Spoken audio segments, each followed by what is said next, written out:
Bonjour, donc nous allons continuer notre travail sur le livre Maths C Initiation. C'est un wikibook. On est dans l'analyse 2,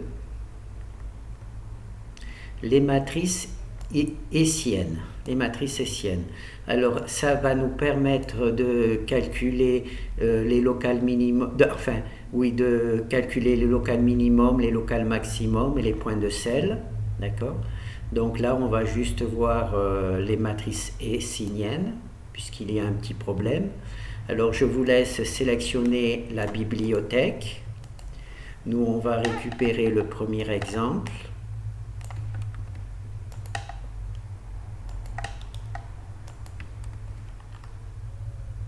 Alors on peut sauver FA, le fichier principal.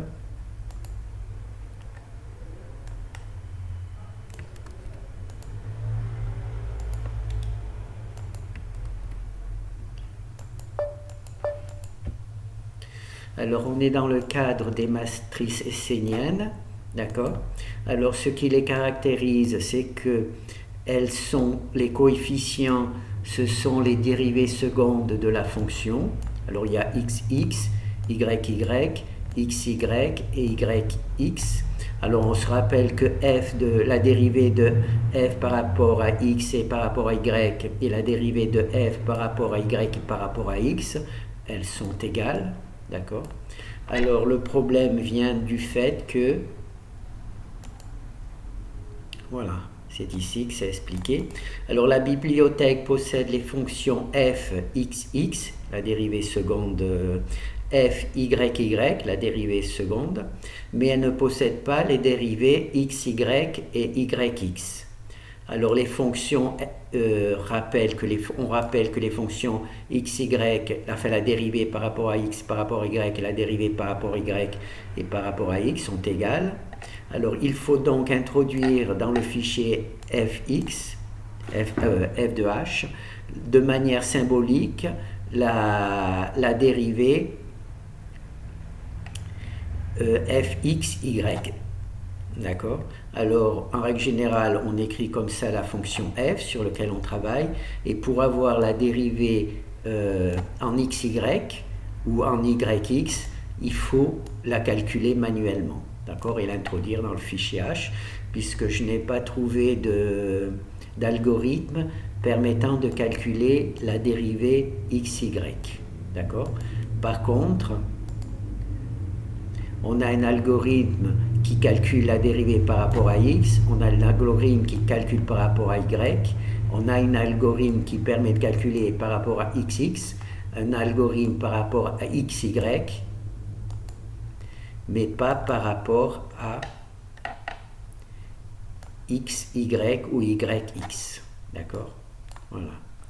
Donc ça se présente comme ça, la fonction. Donc il y a la fonction, on appelle la fonction, on introduit la fonction f, on introduit la fonction symbolique xy et puis le point sur lequel on va travailler. Voilà. Donc c'est juste, voilà, juste un petit rappel, hein. La fonction hessienne, hein, qui permet de calculer justement le déterminant de cette matrice, hein, c'est la fonction hessienne. Elle est un peu plus compliquée parce qu'il faut écrire de manière symbolique la dérivée seconde en xy de la fonction parce qu'on n'a pas d'algorithme pour le faire. Voilà. Donc on va faire juste le deuxième. Voilà. Alors on va récupérer le fichier principal du deuxième exemple.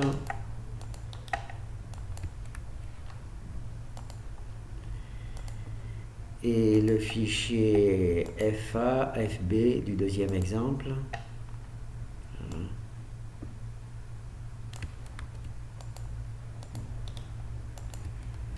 Voilà, on écrit donc notre fonction f de x en xy comme sur laquelle on veut travailler, et la dérivée seconde en xy, il faut la calculer symboliquement et l'introduire dans le fichier FB. Voilà, dans le fichier FB, enregistrer FB.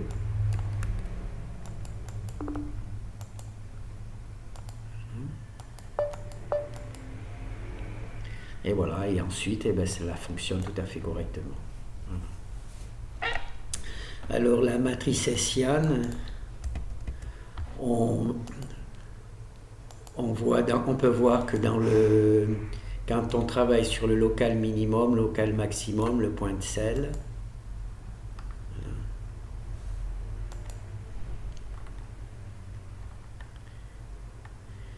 alors, où c'est que c'est écrit? Non, c'est pas écrit.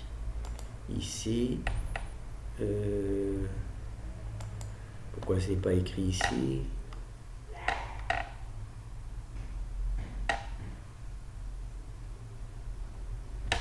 C'est parce que c'est écrit dans ce truc ici, dans la deuxième.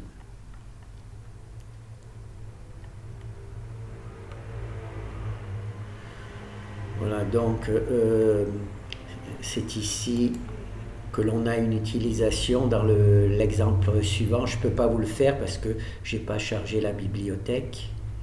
Alors zoom, plus. Alors on a une fonction f qui doit être continue et qui a des dérivées partielles secondes.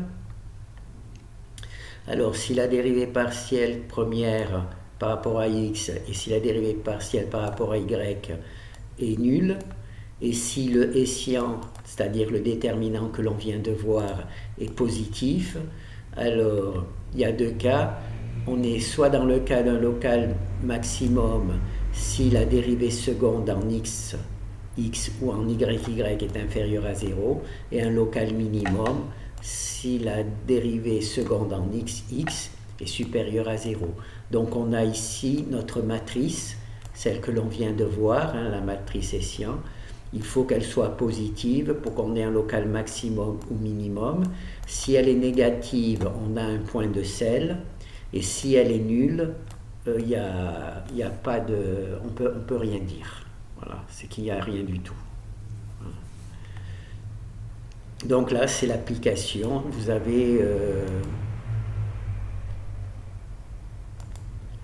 avez ici les matrices hessieniennes. Et ici, vous avez deux sections où on utilise justement les matrices hessieniennes. Voilà. Bon, merci.